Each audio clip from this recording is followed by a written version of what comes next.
Hi, my name's Paul Gill. I'm a producer here at Pivotal Games. Here today to talk about Conflict and Eidos. Pivotal Games is based in Bath. We've grown from 30 odd people on the first Conflict game. We're now over 100 on the fifth in the series. We're hoping to really push the boundaries of this title, build on something that the Conflict brand has already managed to do so far, and also introduce one or two new things as well. So the first thing you're going to notice is we've now gone for a first-person camera viewpoint. Keeps the player tied in really close to the action, but we've stuck with the third-person viewpoint as well. If the characters are interacting in the environment, the camera will come out and see that. Some features we've added to the AI include increased awareness of the battlefield, and the AI now knows much more about what's going on around it. The AI keeps track of its encounters with the player, so it's got a sort of persistent memory of the fights it's had with the player in the past and will adapt its tactics accordingly. The AI is very keen to basically keep itself alive.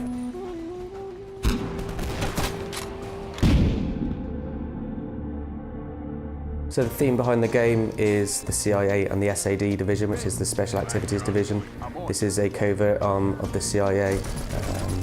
Small teams, highly trained, highly skilled, working deep behind enemy lines. They don't carry any identifiable tags or documents, so if they're caught, then their existence can be officially denied. Basically, we've got two main protagonists, two characters, both of which you can play. We've got Graves, who's like he's like a 47-year-old Alaskan. He's quite very disciplined, from a very exemplary military background, and you put that into contrast with Lang, who's a lot younger, as very much undisciplined compared to Graves's background. The very first thing we do is work with the designers as to where the location was actually started, where it was actually set, and we'd very carefully research that with the artists. Once we've got those things nailed down, basically we'll work with the designers to come up with an initial layout which they're happy with. Because at the end of the day, although we're trying to achieve these fantastic looking environments, we have to make sure that the gameplay is king. So we'll start off by getting the basics, like the architecture, making sure it's got the right sort of textures, materials and environments, down to very specific shades of mud even. Conflict and Eidos is all about cooperative play. Basically, it's the core focus of our entire game. And the player can play cooperatively whether they're playing on their own or with a friend at any one time. There's total player freedom, so if you want to fight side by side, back to back, you can, or you can totally split up, go your own way. It's totally up to you how you play it. Weapons free. Get your heads down. This is Ghost 1. Movement. All of our order systems in Conflict and Eidos have been built specifically for this title. They allow everything in the game to be accessed through very simple controls. Every order you can give is done via a single button press. Conflict and Eidos is set up to allow the player to pick and choose whether they want to play with a friend or play solo play. They're perfectly capable of switching between the two, sharing a save game between single player and co-op gameplay. Our competitive multiplayer allows up to 16 players to play online, or up to 4 players to play split screen. In competitive multiplayer you play as Graves or Lang. You've kept the same characters and the same distinct weapon split, which offers a really interesting twist on multiplayer.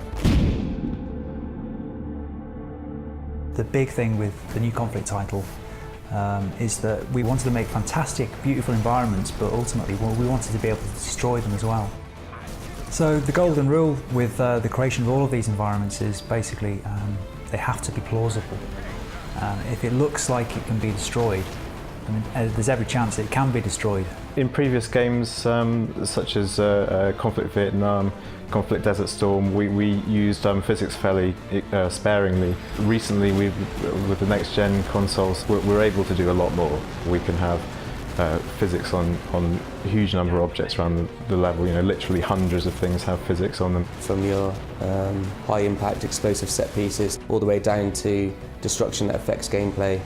It's also worth mentioning that the destruction is persistent. You can go back through the game and see the havoc that you've wreaked.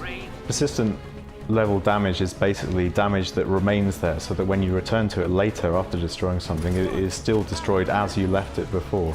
so that what happens is you do some destruction, walk away from it, that destruction actually disappears, but it's stored in memory so that when you return, it reappears before you get there. So as far as the player's concerned, it's always been there. It's a smoke and mirrors effect for the player. Okay, I'm set. It just adds a new level of realism that games in the past haven't been able to achieve.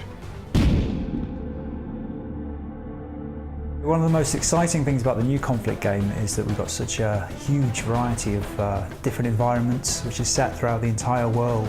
We've got levels set in the Arctic, we've got levels set in Venezuela, Africa, Russia, in the middle of the Atlantic even. So you know, the challenge for that was absolutely massive. We've created a number of situations that the player can approach in a number of ways.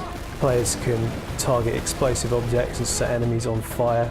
Anything that looks like it can be blown up probably can, and therefore can be used against the enemy quite effectively.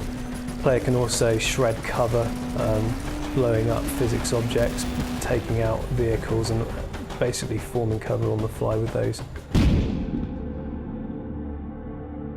Puncture tech is our new technology for doing arbitrary destruction to a surface. So that surface might be a glass window, might be a stud wall, might be some piece of wood covering over a doorway.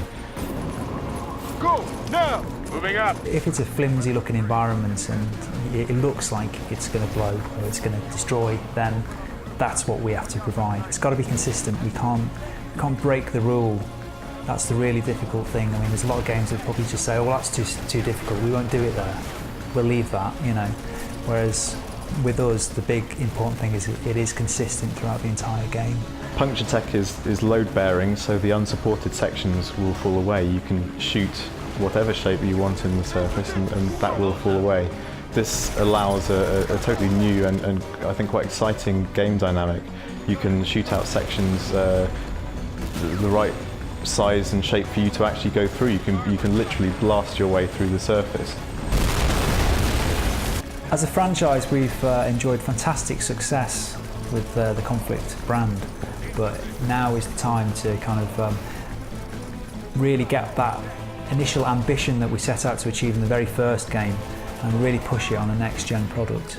I think we've really achieved that. I think, you know, this game is bigger and better and bolder than anything we've previously achieved in every possible way. The detail, everything. It's great.